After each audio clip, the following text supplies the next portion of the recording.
El oro está sobrecomprado y es posible que tengamos una fuerte corrección en el sector. Soy Albert y bienvenidos a Buy the Dip, tu canal de inversión. Este vídeo nos va a gustar particularmente a todos los Gold Bulls que hay en este canal, pero creo que es interesante que le echemos un vistazo. Y dejando ya un poco de lado el clickbait de que el oro está sobrecomprado y que se va a pegar una piña, vamos a ver qué está pasando en el sector del oro en particular, cómo ha reaccionado, cuál es el performance que ha tenido hasta ahora y si realmente estamos viviendo un momento de bastante euforia dentro de este sector. Obviamente os voy a dar mi opinión de lo que creo que hacia dónde va el precio del oro en el medio y largo plazo, porque al final en el corto plazo esto sí que puede tener volatilidad que no podemos controlar ni tener ni idea, ¿no? Y después veremos, como siempre, las noticias más importantes de la semana que afectan a nuestra cartera en general. Así que quédate porque te voy a poner un poquito al día de lo que ha pasado toda la semana pasada y hacia dónde vamos tirando. Dicho esto, dejar un me gusta si os gusta el contenido, recordad que análisisdeinversión.com podéis ver nuestros análisis y uniros al grupo de Discord y dejar un comentario algorítmico para que este vídeo llegue a más gente y que YouTube no haga más shadow banning, que no quieren que compréis metales preciosos los de YouTube, ¿vale? Así que dicho esto, vamos a comenzar. ¿Qué ha pasado con el SP? La semana pasada fue una semana plana, prácticamente podéis ver que el Standard Poor's no se ha movido en toda la semana. Bueno, no se ha movido, sí que se ha movido, pero terminó como empezó, ¿de acuerdo? Así que nos quedamos planos.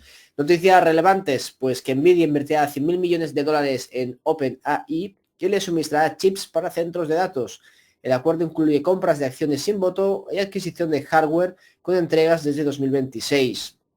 Nvidia refuerza su dominio en chips de inteligencia artificial, bueno, mientras que al final está haciendo, ahora os pondré una imagen que para mí representa lo que está haciendo Nvidia con OpenAI, ¿no? Pero bueno, Nvidia refuerza su dominio de chips de IA, mientras que OpenAI asegura acceso a la computación clave. Las acciones de Nvidia subieron tras el anuncio, no paran de subir, ya van a hacer el PIB de Estados Unidos casi.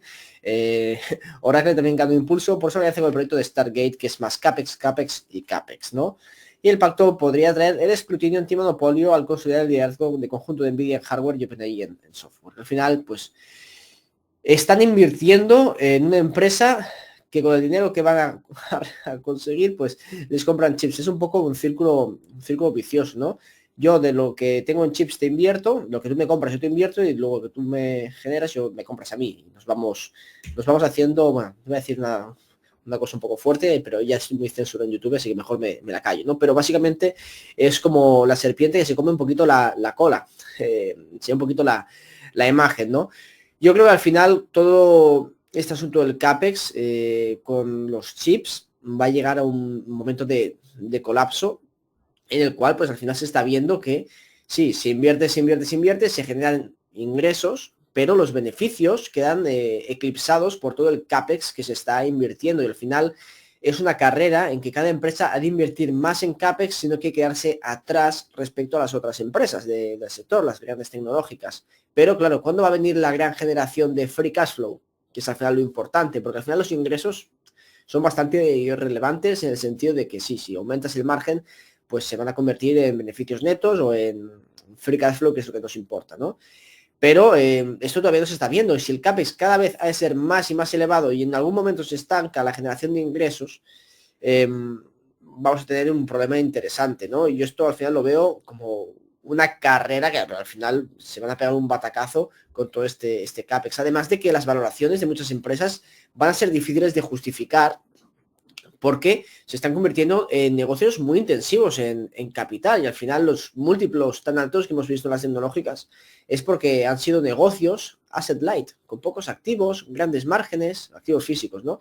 Grandes márgenes, buen crecimiento, pero si ahora todo este dinero lo han invertido en hardware, además tienen que invertir en generación eléctrica porque esto se va a comer un montón de energía y esto puede generar problemas importantes. Al final la red es la que es. Y si, por ejemplo, a la provincia donde se instalan esos centros de datos sube el precio de electricidad un 20%, el descontento social va a ser bastante elevado. Entonces han de invertir en sus propias centrales de generación eléctrica. Y esto, pues, son negocios pues, bastante de margen bajo, ¿no? Y requieren un CAPEX importante. Entonces, cambia la dinámica de este tipo de empresas, de asset light a poseedoras de activos físicos, y seguramente veremos una contracción en los márgenes. Entonces, ¿se justifican estas valoraciones? Pues todo depende de si consiguen rentabilizar todo este CAPEX enorme que están invirtiendo en inteligencia artificial, bueno, en chips, en hardware. Entonces, si lo consiguen rentabilizar y convertir esos ingresos en free cash flow, pues sí, pues posiblemente se sigan justificando valoraciones elevadas, pero de momento no es algo que veamos con claridad y es algo que tenemos que seguir viendo. De momento tenemos aquí el Uroboros, creo que se dice la serpiente que se come a sí misma, pues aquí tenéis este meme. Después, el PIB de Estados Unidos creció un 3,8% en el segundo trimestre de 2025 según una revisión al alza del Departamento de Comercio. Se está calentando bastante bien la economía estadounidense, ¿no? La mejora respecto a la estimación previa, 3,3%, se debió sobre todo a la caída de importaciones, que han caído un montón, casi un 30%, que aportó más de 5 puntos al crecimiento, y un repunte del consumo, que también es un dato bastante positivo. En el primer trimestre, el PIB se había contraído un 0,6% por el efecto de las guerras comerciales y la avalancha de importaciones previas a los aranceles de Trump. Efecto un carry toda la vida, ¿no? Pese al buen dato de primavera, la creación de empleo se ha ralentizado con fuerza. En los últimos meses, el promedio es de apenas 53.000 puestos al mes, frente a los 400.000 de 2021 o 2023. Entonces, tenemos datos mixtos para la Fed. Con este crecimiento económico, ¿se justifica otra bajada de 25 puntos básicos? Complicado, ¿no? En cambio, por motivos políticos, pues ya veremos si Trump sigue sustituyendo miembros de la Fed. Entonces, pues posiblemente veamos más bajadas de tipos y esto va a llevar más liquidez al mercado, que está siendo mucha. Y esto al final se traduce en inflación, como ya vimos anteriormente. ¿Y cuáles son los sectores que mejor lo hacen frente a la inflación? Pues aquí lo podéis ver que el sector que mejor lo hace versus la inflación es el sector de la energía. Un sector que está realmente perjudicado, digamos, a día de hoy. O sea, no está por los suelos totalmente, pero es de los sectores que peor lo están haciendo. Sobre todo a nivel de subyacente. A nivel del precio de la energía, estamos en un momento buenísimo para los consumidores de energía. Porque tenemos el petróleo por debajo de 70, el carbón por los suelos, el uranio sí que está repuntando, pero el uranio no cuenta, porque ya sabéis que es algo bastante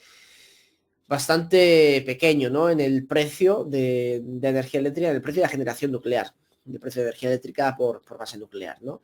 Y bueno, entonces es un sector que yo veo muy interesante de cara a largo plazo por la oportunidad value que nos presenta. Y además porque los fundamentales, bueno, por el value, ¿no? Los fundamentales son bastante buenos. También los metales preciosos y la minería lo hacen bien, los rates, ciertas utilities, etcétera, ¿no? Y es que, como podéis ver, el petróleo a nivel semanal ha tenido un repunte interesante a $65, un precio muy bajo, sinceramente. Esto nos lleva a varios ratios que podríamos mirar. Uno muy conocido es el Gold Oil Ratio, si lo queréis con mejor pronunciación, pues está realmente bajo. O sea, ahora mismo el petróleo comparado con el oro está por los suelos. Y comparado con casi cualquier activo, porque $65 el West Texas es un precio realmente bajo que no favorece la inversión, la fuerte inversión en aumentar la producción de petróleo, sobre todo en Estados Unidos por el shale. Que habrá que hacer el seguimiento, que parece ser que se ha estancado el crecimiento por fin, y veremos si vemos una caída en la producción de petróleo. Además estamos viendo cómo se van gasificando los pozos, a nivel geológico van empeorando, entonces depende también del precio del gas, que cada vez va a tener más relevancia el precio del gas en la producción de petróleo de Estados Unidos, porque los pozos, como digo, se van gasificando, producen cada vez más gas, y si el precio del gas, debido al aumento de exportaciones, se va acercando al precio europeo, o el precio global, por decirlo de alguna forma, el gas de Estados Unidos y de Canadá, es posible que se justifique la producción continua de estos pozos y que el oil se convierta en su producto y no al revés, ¿no? Pero bueno, esto es un poquito de especulación a largo plazo. El sector sí que lo ha hecho muy bien con este rebote. Podéis ver como el XLE ha subido un 5%, y es que ciertamente las empresas, a pesar de la caída del petróleo, lo están haciendo bastante bien y han aguantado el tirón desde la última subida del oil, porque están gestionando bastante bien el capital, recompras de acciones, dividendos, recortando un poquito el CAPEX, entonces buenas decisiones a nivel de aflorar valor a los accionistas, ¿no? Y este gráfico es interesante, ya entrando un poquito en los metales, y es que no hay que dejar a los gobiernos que controlen el dinero. ¿Por qué? Porque aquí podéis ver cómo a partir desde que se dejó el patrón oro, los déficits de aquí en este caso Estados Unidos comienzan a dispararse. Y estamos en niveles de déficits que veis que son brutales, son realmente enormes. Y es que es mucho más fácil imprimir dinero, generar nuevo dinero, que no pues tener una política monetaria bastante exigente o con unos límites bastante claros, ¿no? Entonces, ¿cuál es el dinero bueno en el cual pues tendremos que ahorrar todos? Pues seguramente el oro es el más típico. Pero bueno, está, simplemente os dejo para que reflexionéis vosotros un poco. Ya mi opinión seguramente ya la conocéis la mayoría de vosotros, pero me ha parecido bastante interesante. Además, esta gráfica es interesante también de cómo se está expandiendo la masa monetaria, el suministro de dinero a nivel global. Los chinos se están poniendo las botas. O sea, esto desde el año 2000 podéis ver cómo China está metiendo una liquidez al mercado enorme. De hecho, recientemente ha aumentado mucho. Ya lo habéis visto en el rebote de las acciones chinas, que hace un año se presentaban como una oportunidad bastante interesante de invertir. Culpa mía, me da culpa porque yo no lo he hecho. No soy conocedor, no tengo el know-how de invertir en China y me abstuve. Me parecía interesante que estaba en mínimos y que la gente lo vea ininvertible y me pareció una oportunidad interesante. Quizá debería haber pillado con ETF, pero como me falta el conocimiento de China en general y de las empresas chinas, pues esto ha sido un error de omisión por mi parte, ¿no? Pero bueno, por la parte occidental podéis ver cómo el dinero se sigue expandiendo. ¿Y esto cómo se traduce? Inflación. ¿Cómo se traduce también? Subida del precio de los activos por el efecto Cantillón. Recordad que tener cash en el largo plazo es jugar a perder, porque el juego aquí lo ganan los que tienen los activos. Ya ha sido así desde hace décadas. Bueno, toda la historia que tiene activos, menos en alguna revolución que les cortan la cabeza, pero generalmente ser poseedor de activos es lo interesante, sobre todo cuando ahora ya los gobiernos pues controlan, los gobiernos, los bancos centrales son estatales, ¿no? Al final es quien se va a beneficiar. Y hablando del uranio, que el uranio comienza a despertar de nuevo. Sí, ya sé que en este canal llevamos hablando del uranio, en este o en el otro comencé con los primeros vídeos, desde 2019. Desde entonces ha sido una aventura trepidante, ¿no? Gente que ha ganado mucha pasta, gente que no, gente que se cabrea porque entra en el pico de la euforia y sale en lo más bajo, pero oye, no es culpa mía si no sabéis, si no sabéis invertir, ¿no? Pero es algo generalizado del retail y que no se lo tome nadie a mal. Al final es algo que nos pasa a todos, con la euforia que queremos comprar y cuando está abajo nos cuesta y mucha gente capitula y vende. Pero son las dinámicas del mercado de toda la historia de la humanidad o desde que existen los mercados, ¿no? Y bueno, el uranio, después de pasar un año bastante malo, consolidándose a la baja, ¿no? Pues comienza a despertar de nuevo. Hace poco vimos como Sprott volvía a levantar capital para comprar uranio, ya lo hace Yellow Cake. Y podéis ver cómo intentaron levantar 125 millones de dólares, pero ha habido tanta demanda que han subido el deal a 175 millones de dólares americanos. Entonces, vuelve la demanda potente al sector del uranio y con estos raise de capital, estas recogidas de dinero, tanto de Yellow Cake como de Sprott, se añade más presión compradora al mercado, eliminando libras del mercado spot. Entonces es algo bastante positivo para cerrar todavía más el mercado del uranio. Así que bueno, seguimos viendo ese tipo de noticias tan positivas. Las empresas del sector vuelan. Básicamente desde abril se han hecho un por dos. Y de hecho es muy difícil que hayáis perdido dinero en el sector del uranio. De hecho ahora mismo sería imposible. Obviamente si ha sido un hold, ¿vale? Si habéis intentado tradearlo y tal, pues lo siento mucho, pero seguramente habéis perdido pasta, como mucha gente que viene a los vídeos y dice, no, es que el uranio es una mierda.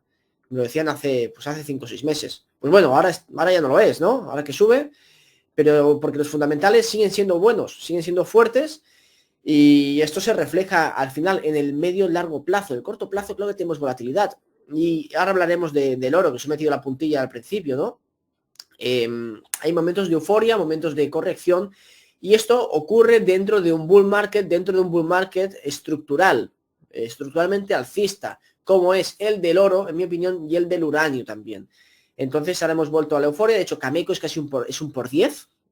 desde 2020. Entonces, haber perdido dinero en este sector, si habéis tenido paciencia, es imposible. O sea, os tiene que haber ido muy bien a la gran mayoría, a no ser que entraseis, obviamente, en el pico de la gráfica, en 2024, que es como más euforia había. Y de hecho, no estamos todavía a niveles de euforia de 2024, ¿de acuerdo? Ahora estamos viendo noticias muy positivas como Yellowcake, Sprott, y a medida que vayan entrando este capital en el mercado, seguramente seguiremos viendo revalorizaciones, a no ser que ocurra algún desastre por el camino, pero parece bastante claro. Las noticias no han dejado de ser positivas durante todo este periodo bajista de un año que hemos tenido. Y bueno, hablando del oro, vamos a entrar un poquito en metales preciosos, ¿de acuerdo?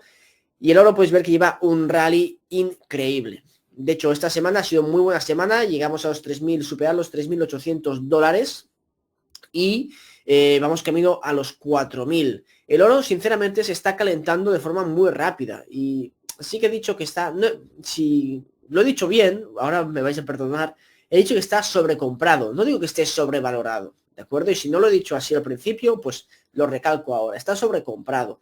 Y esto pasa en todos los sectores cuando hay un momento de euforia, que se sobrecompra y entra capital rápidamente a un sector. Y esto puede provocar después consolidaciones, una bajada del precio de consolidación en un precio quizás superior a la última consolidación, pero más bajo que el pico. Y eso le ha pasado al Bitcoin también. Hemos tenido una buena consolidación, ¿no? Que también hablaremos un poquito del Bitcoin ahora en este vídeo, que hace mucho que no hablamos. Y, perdón, y en el oro, pues hemos tenido esta fuerte entrada de capital que ha disparado el precio de forma muy, muy rápida. Y las mineras igual. Como podéis ver, las mineras están en máximos históricos. Si os vais a ver alguna empresa, por ejemplo, Newmont, que os la voy a buscar, Newmont, por hablar de la empresa más grande del sector. Ahora mismo, Newmont, es que a veces Google te pone lo del historial y es una mierda. Aquí, stock price. Newmont está a $85. $65, una auténtica pasada, superando los máximos de 2022, que llegó a $82 y después cayó un 50%. Podéis ver la volatilidad de este tipo de acciones, pero superando los niveles de 2011, que fue el gran bull market del oro, que no llegó casi a los $70. Entonces estamos en máximos. A Nico Eagle, también en máximos con muchísima diferencia, en $163, superando los 80 de 2011, del bull market. Barrick es el que todavía no acaba de despegar por los problemas que ha tenido también en Mali, entonces no le doy tan bien, pero está a $34 cuando los máximos en 2011 fueron de 53, o sea, no está tan lejos, ¿no? Y ha tenido problemas recientemente. Entonces, en el sector y sobre todo en las acciones está entrando mucho capital, así que simplemente, ¿no? Digo que está sobrecomprado, no está sobrevalorado, porque al final todo lo que se está documentando, tanto en este vídeo como en otros, déficits enormes de los gobiernos, eso no tiene una solución que no sea vía inflación. Las deudas enormes se van a evaporar vía inflación y los poseedores de activos, en este caso metales monetarios como el oro, son los que se van a beneficiar. Pero esto no es algo que vaya a ocurrir de la noche a la mañana, ¿de acuerdo? Pero los inversores se están dando cuenta ahora del camino en el que vamos, en el que llevamos años, décadas metidos en esta espiral. Y por eso está entrado tanto dinero, inversión en este sector y sobrecomprando las acciones. Esto no quita que dentro de este bull market estructuralmente alcista, que en el que estamos metidos del oro, tengamos correcciones. Entonces hay que tener cuidado con entrar en la euforia. Y aquí es mi llamada a la cautela, como en el uranio, que vimos esto muy claramente, mucha gente entró en 2024 para salirse en la corrección. Y dentro del precio del oro y de las acciones del oro podemos ver algo similar. Por lo tanto, comprar ahora cuando todo el mundo está comprando, yo no le veo sentido. Yo lo veo más peligroso que hacerlo cuando obviamente nadie habla de esto. Si el oro se consolida y cae a 3.600 y está unos cuantos meses en esos niveles, ese va a ser un buen momento para entrar. Pero ahora, con todo el mundo entrando en el sector, sinceramente, yo no voy a vender mis acciones. De hecho, bueno, en algunas sí que he vendido porque ha subido muy, muy rápido en un espacio de tiempo muy, muy corto. Entonces, pues recojo beneficios y aseguro las ganancias de capital. Y cuando corrija, que eventualmente corregirá, pues seguramente vuelve a entrar. Y si no, y si me equivoco, pues bueno, todavía tengo el capital ahí dentro del sector, ¿no? Pero lo que no voy a hacer es entrar ahora cuando todo el mundo está comprando. Y esto a mucha gente ya sé que no le va a gustar, porque la euforia es lo divertido, es lo más chulo. Hostia, he ganado un 20% este mes. Claro, es increíble. Pues tenéis ahí 50.000 euros, pues un 20% es un tajo importante, ¿no? Y está muy chulo, es emocionante, todo el mundo se cree súper inteligente haciendo stock picking, pero estos momentos son los más peligrosos. Y esto ocurre en todos los sectores, y más donde hay tanto retail, de acciones de mineras y sobre todo chicharros, ¿no? Y sobre todo, por ejemplo, en cripto es lo más obvio, este tipo de euforia. Entonces, cuidado con este tipo de dejaros llevar por los sentimientos. Como digo, el oro está en un sector, en una fase estructuralmente alcista, pero no exenta de volatilidad, ¿de acuerdo? Y aquí podéis ver también, pues como algunas valoraciones nos lleva al sector cerca de niveles bastante altos. Me sorprende bastante el dividend yield, como ha ido bajando desde 2024. Quizás porque a pesar de la subida todavía no se ven reflejados en las distribuciones de capital de la empresa, ¿de acuerdo? Pero bueno, simplemente es interesante. Y después, otros metales que lo están haciendo muy bien. El oro lidera y los otros metales lo siguen. Y el platino es el mejor metal que de este año. Podéis ver que tiene un 60% de rentabilidad. Algo increíble. O sea, lo ha hecho muy bien. La plata también, una rentabilidad enorme. El oro, como podéis ver, fue el que lideró la subida de los metales. Y el paladio todavía está un poquito rezagado, pero cogiendo inercia. Y que no me digáis que no os lo dije, que el platino y el paladio eran cosas interesantes. Y es que el 12 de noviembre de 2024 es cuando os publiqué el vídeo. O sea, cerca, de hecho, hace cerca de un año. Y podéis ver aquí como desde entonces, bueno, aquí enero, desde de este año, no ha subido un 60% el platino. Y aquí os lo dije, platino, el momento de invertir. Obviamente, disclaimer, ahí abajo, los vídeos no representan una recomendación de inversión. Pero bueno, ahí os explicaba el sector del platino y por qué era un sector interesante en el que invertir. También en 2024, a inicios, en febrero, pues os comentaba el sector de el platino y el paladio de forma general, y después ya cuando lo vi más claro hice el siguiente vídeo. Y para que veáis que predico, bueno, cumplo con lo que predico, aquí os he puesto un extracto de mi posición en platino, que la construí hace un año aproximadamente. De hecho, os podría decir cuando la compré si entro al gestor de la cartera. Más que nada, porque luego hay mucha gente que comenta, pero es que aquí comenta solo que sale bien. No, comenta también lo que sale mal. Lo que sale bien es más interesante, ¿no? Lo de China, error de omisión tremendo. Por ejemplo, este ETF que compré de platino, el 4 de noviembre de 2024, que fue cuando entré. Y mira, justamente, pues cuando os hice después el vídeo de que era buen momento de entrar en platino. Aquí podéis ver la rentabilidad de casi el 50% que ha tenido esta posición y representa el 6,45% de la cartera. O sea, nada mal. Y todavía le veo bastante tirón a este tipo de metales que también se están calentando, ¿vale? Pero aquí los fundamentales industriales son bastante buenos en el medio plazo. Y aquí podéis ver cómo se calienta el precio del oro, cómo se calienta el interés por comprar oro, buy gold, a nivel mundial, está en máximos. Y uno que no está tan interesante es el de comprar Bitcoin. Ahí lo dejo. Y es que además estamos en la época baja, ¿no? De seasonality del Bitcoin. Y con todo en máximos y el capital entrando a raudales, pues quizá el Bitcoin se posiciona como un activo interesante a tener en cuenta ahora mismo, ¿no? Con eso, con esa pequeña reflexión, os dejo el informe semanal, que espero que os haya gustado, a pesar de todo, de deciros que el oro está sobrecomprado, espero que os haya gustado y me gustaría saber vuestra opinión. Mi opinión es que el oro va a seguir subiendo los próximos años, obviamente, pero vamos a tener volatilidad y momentos de sobrecompra y momentos de sobreventa dentro de este bull market estructural. Y con esto cierro el vídeo, que espero que os haya gustado, dejad un me gusta, comentarios y nos vemos en el siguiente.